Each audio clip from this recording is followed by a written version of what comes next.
US dollars. They control 699.3 million carats of diamonds worth 134 billion of US dollars.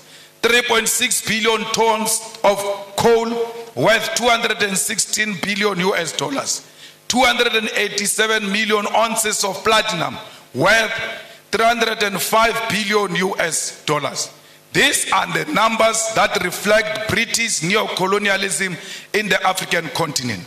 I've not spoken about what French companies are doing. The Portuguese continue to play a significant role in the economy of Mozambique and Angola. The French continue to micromanage all the countries that were their colonies except the recent liberated zones of Mali and Burkina Faso. Comrades, the French are brutal to a point that post-colonialism, they still make certain African countries to pay colonial tax to France.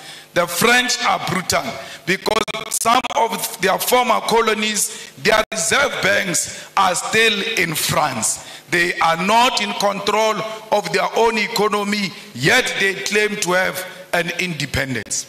We, as progressive Pan-Africanists, must fully associate with and support all revolutionary actions of fighters who are removing puppets of French imperialism from political office and power.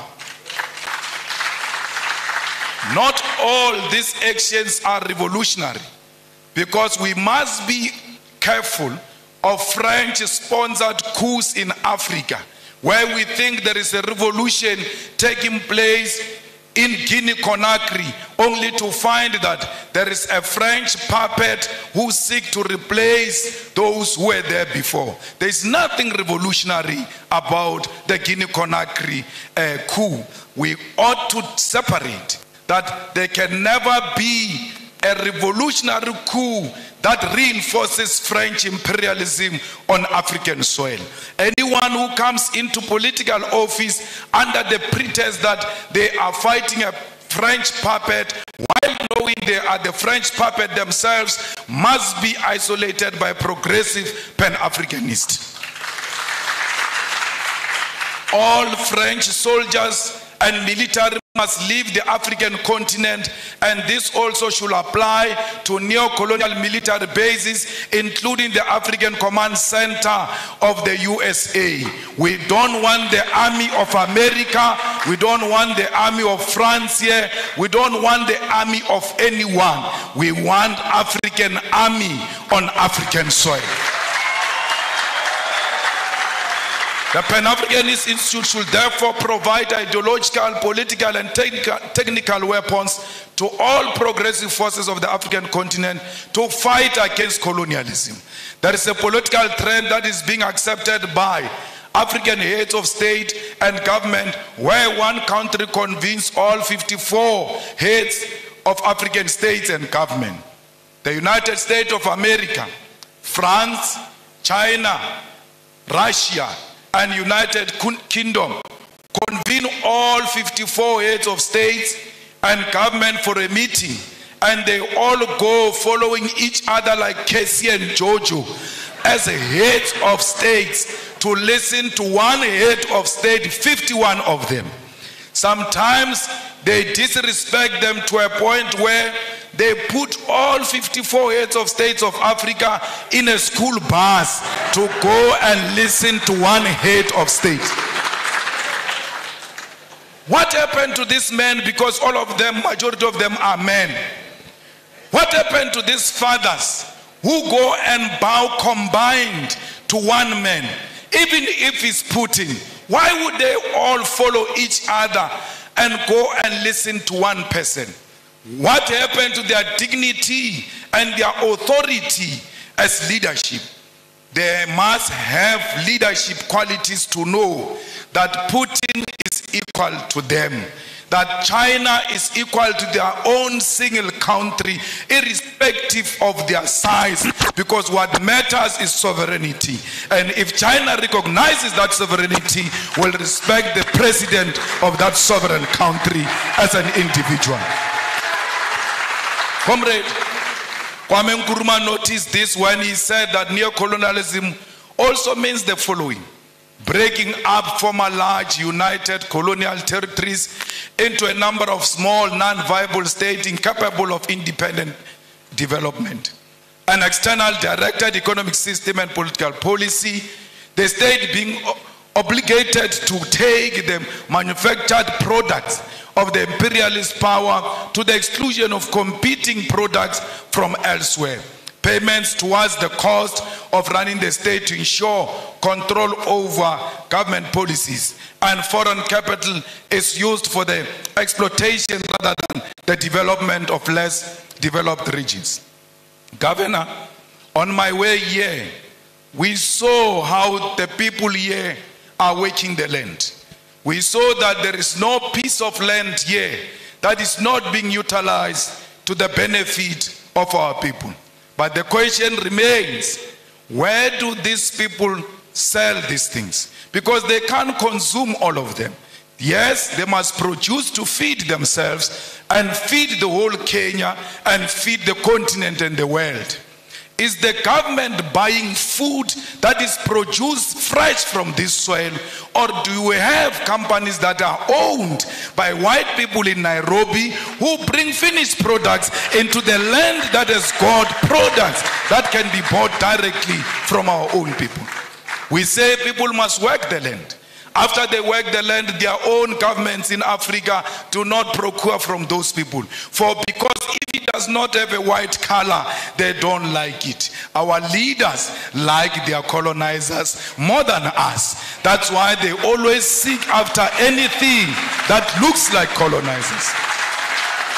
10 years ago, we as revolutionary activists and visionaries from south of African continent started the revolutionary socialist movement and Pan-Africanist movement, the EFF, Economic Freedom Fighters. When we formed the EFF in South Africa, we told them that our organization is not for South Africa. Our organization is for all Africans. And we said this. We said this during xenophobic attacks of our people in South Africa, where people were being attacked because they come from outside South Africa. We chose to side with our people because we're necessitated by the fact that we love ourselves. And if you love yourself, you'll see a person from Tanzania in you. You'll see a person from Nigeria in you, because we are one thing. We as the economic emancipation movement did not only say we are Pan-Africanist. In one of our cardinal pillars, we said South Africa must engage in massive investment of economic development in Africa. Because if you keep on saying people are coming to South Africa, are looking for jobs, are going to take jobs from us, we can stop this thing of people coming to South Africa. How do you do it? Go and build massive economic development in African countries so that people can stay where they are and they can feed themselves from where they are. No one wants to leave his own home into some strange place. We leave our homes because we are searching for greener pastures. If there is an ESCOM in South Africa which is failing to give us electricity, but when it was well and still running according to how we wanted it, ESCOM had the capacity to electrify the whole of Africa. Why are you not going into the African continent and electrify the whole of Africa? Why is there no train that moves from Cape to Cairo, making sure that trade in Africa and movement of goods and persons is easy? Because if we do that, there's no one who can leave Lusaka to go and stay in South Africa. They can get into a train, go and do what they want to do in South Africa, and come back home and develop their own countries. We must make sure that this Africa is linked together. We must violently demolish the borders that exist between our countries, because those are not our borders. You cannot worship a border between Tanzania and Kenya and come and sit in this hall and say you are a Pan-Africanist. A Pan-Africanist means the first task is to get rid of colonial borders so that we bring Africa together in practical terms. I don't know if President William Ruto means it, because he said so many things and I can't locate him these days, because the things he said during election and the things he's doing now are two different things. I don't know, because I heard him saying we need to do away with the dollar and build our own currency. But his actions are not speaking to anything of doing away with the dollar. The latest being putting a red carpet for a murderer, a person who killed the Kenyan people, coming into this country, receiving a red carpet and being saluted by our own army. This is not a Kenyan army, it's not a colonialist army. The Kenyan army is a product of the Mau Mau rebellion, and those who killed our people in the Mau Mau rebellion cannot be saluted by the same army of the children of those who were killed during Mau Mau rebellion. We have a duty to stay true to the cause. We have a duty to remind the King and Britain of what they did to us. Indeed, he shows no remorse. He says this was bad, it shouldn't have happened. But he runs short of, I apologize, I am sorry.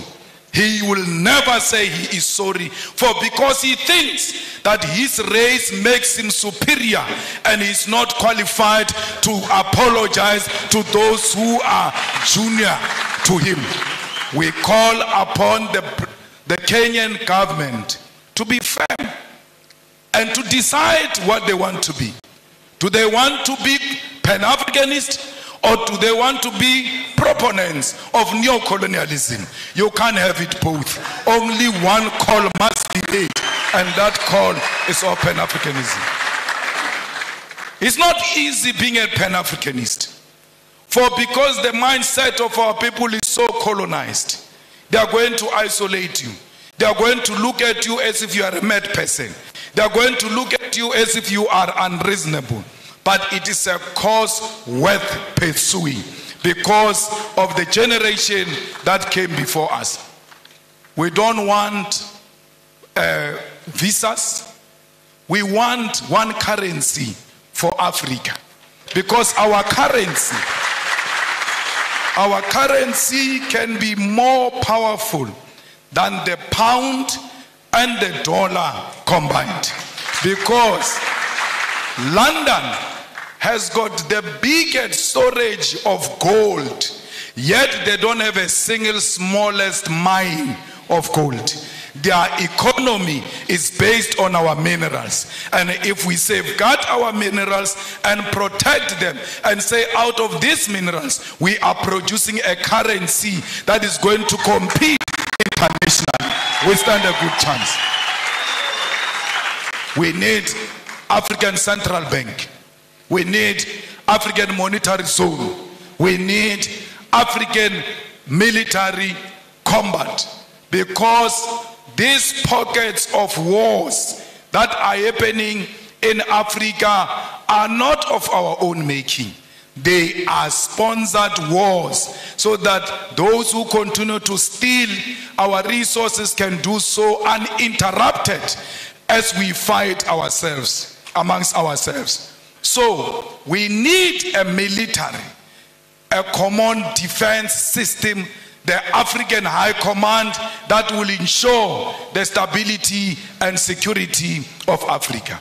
We equally need a binding African court to deal with dictators who only exist in Africa to feed their friends and families. Those people must be prosecuted the African way, because ISIS is not meant to fight any crime, it's meant to pursue political fights. That's why ISIS will not declare a warrant of arrest against Netanyahu, but can declare a warrant of arrest against Putin, who has not bombed a hospital, who has not bombed a refugee camp, who has not declared a war on a certain ethnic group. We as Revolutionary Economic Emancipation Movement also associate with what Guinea's President Sekou Touré said in 1963. He said, above all, we must avoid the pitfalls of tribalism. There is tribalism taking place in DRC. All our leaders have taken a platform to support or to be against this one or that one. They've spoken on Palestine. They've spoken on the war between Russia and Ukraine. But I'm still to hear the stand of President William Ruto about the ongoing war that is not covered by anyone in DRC, where people are fighting over territorial expansion and plunder of resources, and blacks are killing other black people, and we pretend that we don't see. It's important as leaders of states and governments to always condemn violence and war, especially if it's barbaric and informed by tribalism and unjustifiable territorial expansions. Before you can speak about other countries, charity begins at home. Let there be peace in DRC. Without peace in DRC, Kenya will never know peace, because these rascals are going to learn from those wars in DRC and want to import them into Kenya.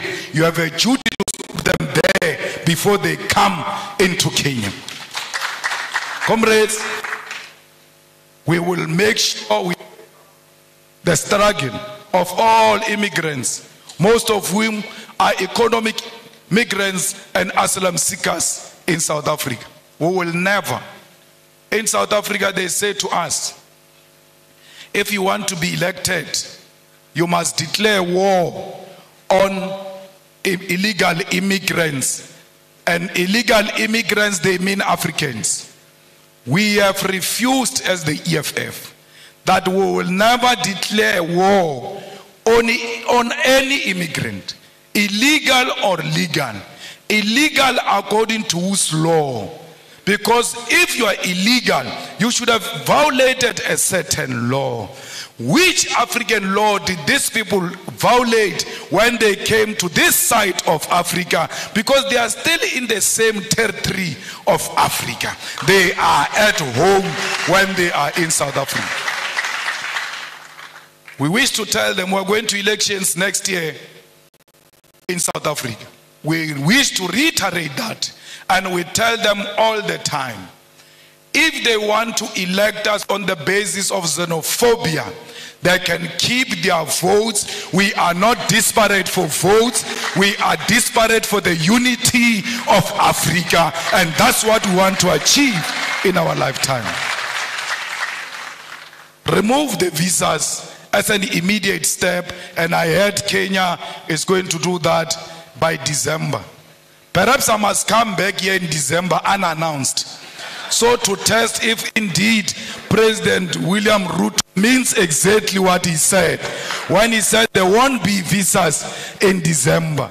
Maybe I must sneak in and test without applying for any visa and just give them the South African passport and say I'm coming home.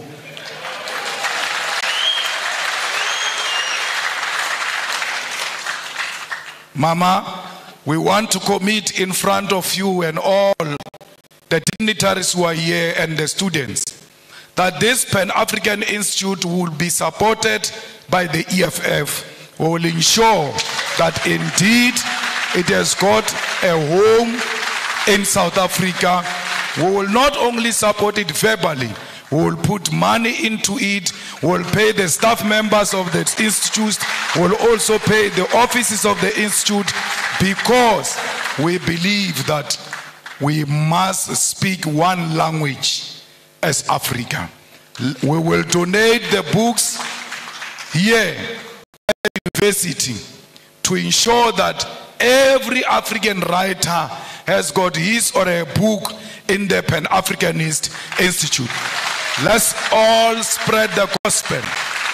Indeed, it was not a mistake to launch it here in the rural areas, because no one must be left behind.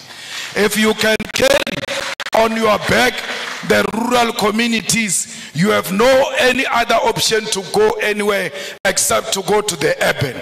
But if you start from rural, there is no way you can cover the urban. But if you start from the urban, you are going to be reluctant to come to the rural.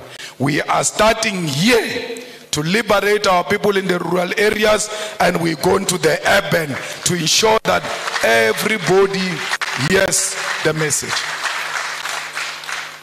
Tell President Ruto that the people of Palestine are what Mau Mau was. Tell President Ruto that the people of South Africa are what Palestinian people are today. Where our land get encroached, where our land just get taken, and we get killed on our own land, we get tortured on our own land, we get imprisoned on our own land. When we fight, they say we are terrorists. This Nelson Mandela you celebrate, for 27 years, he was in prison because he was a terrorist. What crime did he commit, which the Palestinians are not committing? His crime was to fight for the liberation of the people of South Africa and the oppressed world all over, including the people of Palestine. It can't be correct that President Ruto, knowing the history of this country and the history of South Africa, comes and tells us that it's with Israelites. Our war is not on Jewish people. Our war is not on pregnant women, Jewish pregnant women. Our war is not on Jewish children. Our war is against a Zionist apartheid state of Israel, and that's what we are fighting. So if he got money from some Jewish person, we are not fighting that funder of his. We are fighting the state of Israel. We are not fighting individuals. We are fighting the state of Israel. At the age of 9 years, the Boers walked into my house and turned everything upside down, stripped my mother naked. When I see what those children of Palestine are going through, I can immediately relate that this is what apartheid looks like. We cannot be Pan-Africanist if we can't associate with the oppressed nation. Our Pan-Africanism is based on the basis that we are an oppressed nation ourselves, and everywhere else where we see an oppressed person, that person is our sister, that person is our mother, that person is our father, because we are not free until the whole world is free from imperialism and colonialism. I don't know if you'll regret inviting me after this. But my problem is that I tell my truth as is, and I say it to authorities without fear or favor. Till today, no one has ever sued me legally successful. Till today, no one has imprisoned me, because you can't imprison or sue the truth. The truth will always prevail. Comrades, we must make sure that as we live here, our sympathy is with the oppressed people. Look at Cuba. Its crime was to choose a different economic system to what America has chosen. And then they are under more than 60 years of economic embargo. What crime did the people of Western Sahara commit against Morocco? We are at the center of speaking the truth as a Pan-Africanist institute because we've got the ear of the continent and the diaspora and the whole world. And this organization we are launching today, Prof, will live forever and ever because you only speak the truth yourself to power. And you always make us politicians to want to check if indeed we are still on the right track. So an institution established by a person like you, we are guaranteed that it will live for long and it will live for generations to come. That's why we are proud to be here. I was not brought by a plane here. I was not brought by a car here. I was driven by the spirits of those people who were dumped in the oceans. And when they were dumping them in the oceans, their cries are still crying loud till today. They did not dump them in the ocean only. They dumped them chained on their hands and their feet, and they could not fight. When the sharks were eating them in those oceans, they could not fight. Even if you know that today I'm going to die, but it is always good to die fighting. That you must hold the shark even when you know it's going to swallow me. I must die fighting. Those people who died in the ocean said to me, you ought to arrive there. For because what you guys are going to start there is that which is going to seek reparations for us.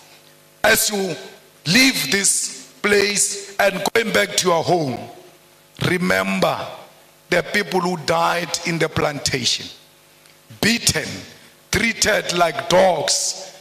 Remember all of those slaves that asked for help and they never found help. But you must say to them in spirit, the help has arrived. And that help we declare today that will fight the battles of the heroes and heroines of Mau Mau, of Mbambata Rebellion, of the slaves. This Pan-Africanist Institute must be at the center of demanding reparations for all the suffering Africans have gone through because of colonialism. We must teach our people that we are not beggars. When we ask for reparation, we are not asking for donation. We are asking for what was stolen from us to be returned so that we can prosper and become a better nation. Thank you very much.